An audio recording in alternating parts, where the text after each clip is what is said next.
Hello everyone, a very pleasant day to you. I hope your day has been going great. I am Becky Lusara. It's that time of the show, Citizens Dialogue on First Next News Port, where we discuss trending and interesting political topics. Joining me on set to have this conversation is King Sujalo and Zach Jimmy. Sit back, relax, and enjoy all we have for you on this episode. It's a pleasure having you both on set all the time. Thank you. Okay, so let's hit straight for the story for today. Opposition kicks as National Assembly moves to shift 2027 election. Adebayo Balogun argued that moving the polls to November 2026 would help ensure that all manner of election litigation are dispensed with before the swearing-in of winners. Jalo, what do you have to say on that story? Well, I think the speakers and all that, they have the goodwill in whatever, thing they are doing. It's just that it came with this kind of news, it's what Nigeria don't really expect at the moment, because all mind has been on, February, March 2027. Now bringing it back to 2026, November 2026, I think is a surprise notice to the whole of Nigeria. But I think the purpose in which this action has been decided on, I think to me, I think it's still a welcome development, but on what stance should this kind of notice be given in a sudden notice, which is really, really triggering not just my mind, I believe is also triggering the minds of Nigeria. So I really want to be sure of something, Becky. Whatever actions the House of Reps are taking, is it for the interest? Is it for the benefits of Nigerians? That is the question we should be asking, right? Or are they doing it based on their own whim and interest? Because if you really sit down and look at this action taken by the House of Reps, it looks as if there's a mastermind somewhere. It looks as if that there's an act that wants to be taken in order to favor any political party who is masterminding this action, which I wouldn't want to mention. So I think whatever the House of Representatives are doing should be for the should be by also the decisions of Nigerians, not just taken by their own will. You understand? So that is what I really, really want to urge the House of Representatives on this morning. Thank you so much. Zach, what do you have to say on that story? Okay, Becky, it's disappointing. It's quite nauseating that we are seeing ourselves in this kind of a scenario. It's quite disheartening because for me, we have seen irregularity as a normal thing. We are trying to drift from the purpose of which our electoral systems will look like to something different. Nigerians understand that elections is every 4 years. If you follow the election calendar, it's every 4 years. Yeah. But all of a sudden, you want to change it. Why? Why? That means all this cry, endorsements, campaigning, all of that. Ahead of 27, this plan was for 2026. You see, when I tell Nigerians that when you see politicians come out to behave the way they behave, there are other plans on the ground. Yeah. And now the truth is coming out. Meaning the election that we were even planning it is 2027 is just what? It's just next year. Just next year. Just next year. Just open it, play plan. Now, according to Balogun, the House is looking into, is the Chairman House Committee on Electoral Reform. He's looking at reviewing Section 245 and Section 139 of the Constitution that talks about the electionary process, the presidency and National Assembly. Yeah. And it says the reform is going to take a shape of that Section 4, subsection 5 of that Electoral Act will look into the presidency and the governorship election to be conducted 185 days to the days of swearing in. He also spoke about Section 4, subsection 7, that said, National Assembly and governorship elections should be done as well, so that according to him, all form of litigation or court cases, dragging will end on or before the day of what swearing in.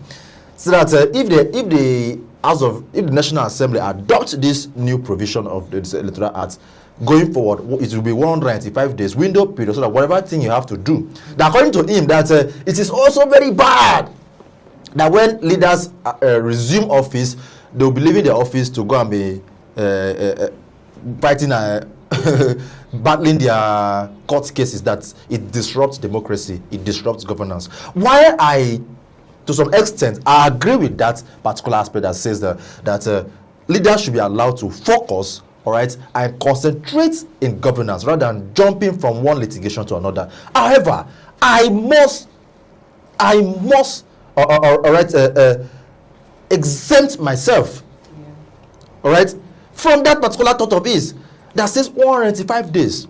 You see, you are having this litigation, you are having this court case because of a poor electoral system. If the election is done in a free and a fair manner, I won't take it to court. Sure. If I lose on a very genuine ground, I know that by all provisions, by all evidences before me, I lose. I can't have the temerity to take it to court. But because I feel I was cheated, that's the more reason I will take it to court. And because our court system, all right, in Nigeria, try to drag issues unnecessarily. Some of them, they drag it intentionally.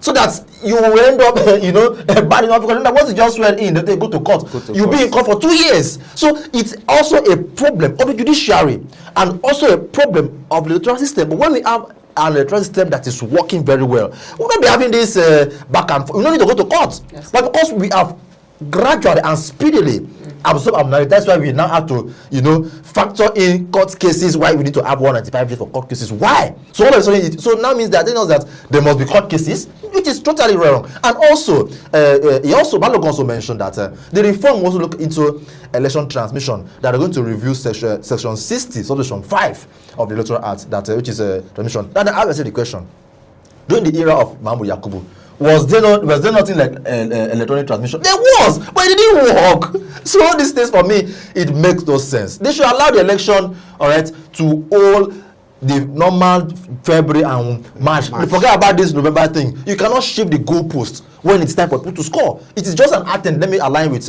what King is saying. It's just an attempt to circumvent the process or to manual the process. You understand? So if you know what you are doing, wait the right time.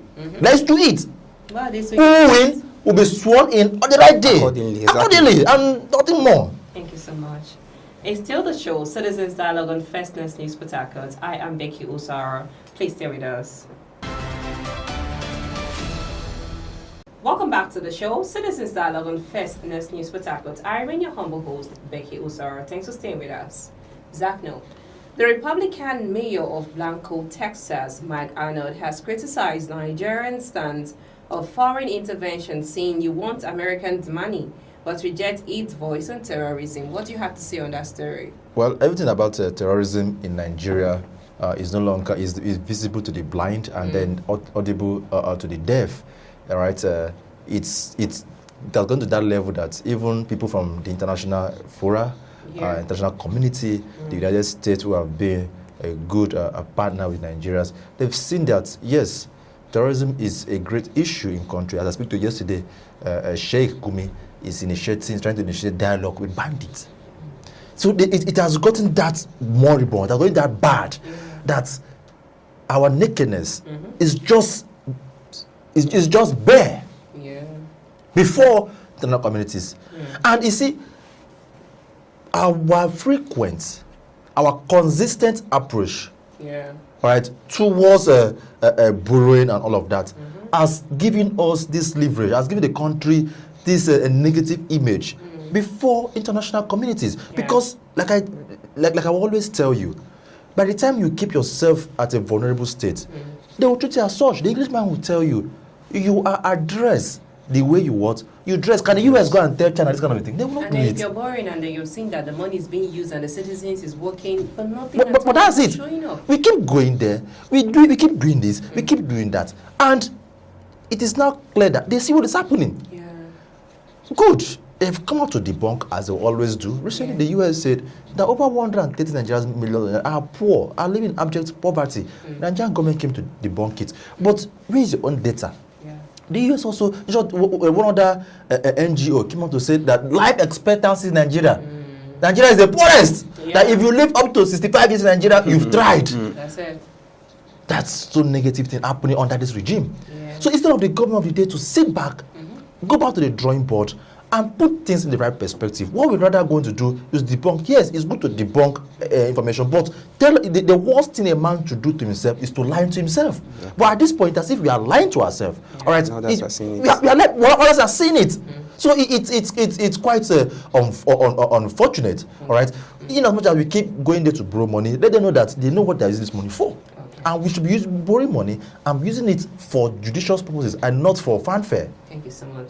Jalo, what's your thoughts on that story? Yeah, Becky, in one way or the other, I think I really go with the mayor's speech. Yeah, you know, I think it really clarified that indeed we are really exposed to the world, and there's nothing for that could be hidden under the sun anymore. You understand?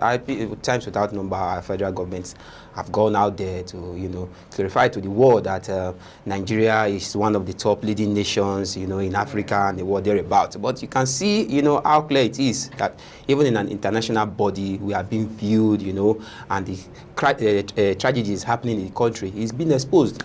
Okay, he also made mention in his speech during the interview that how can a country who is naturally blessed with the resources keep depending on other nations for help? It really shows that indeed, you understand, our borrowing of loan constantly from these nations and other nations is irrelevant. And our borrowing aspect, what are the results so far?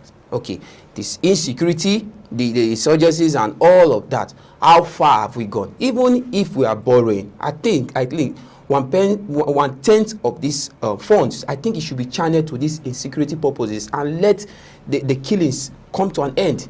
You understand? We have, and of a truth, with our so much resources and expenditure and whatever that we have in this country, what is the purpose, of what use, of what extent should we continue borrowing? Indeed, it really shows that we are really painting ourselves blue, whereas the world is seeing the dark side. So I think the politicians and the governments of this country should really sit down, come together and see how things could be fixed, rather than painting ourselves blue, rather than showing the whole world that things are okay. You understand? Because it's really telling on Nigeria that, look, the bad names we are getting from the international body is increasing by the day. So I really think I go with the speech of the mayor. Thank you so much. It's my pleasure having you both on set all the time. Thank you, Becky. Thanks, everyone. That's our show for today. Citizens Dialogue on First Next News Port Harcourt. I remain your humble host, Becky Usara. Many thanks for watching. Bye for now.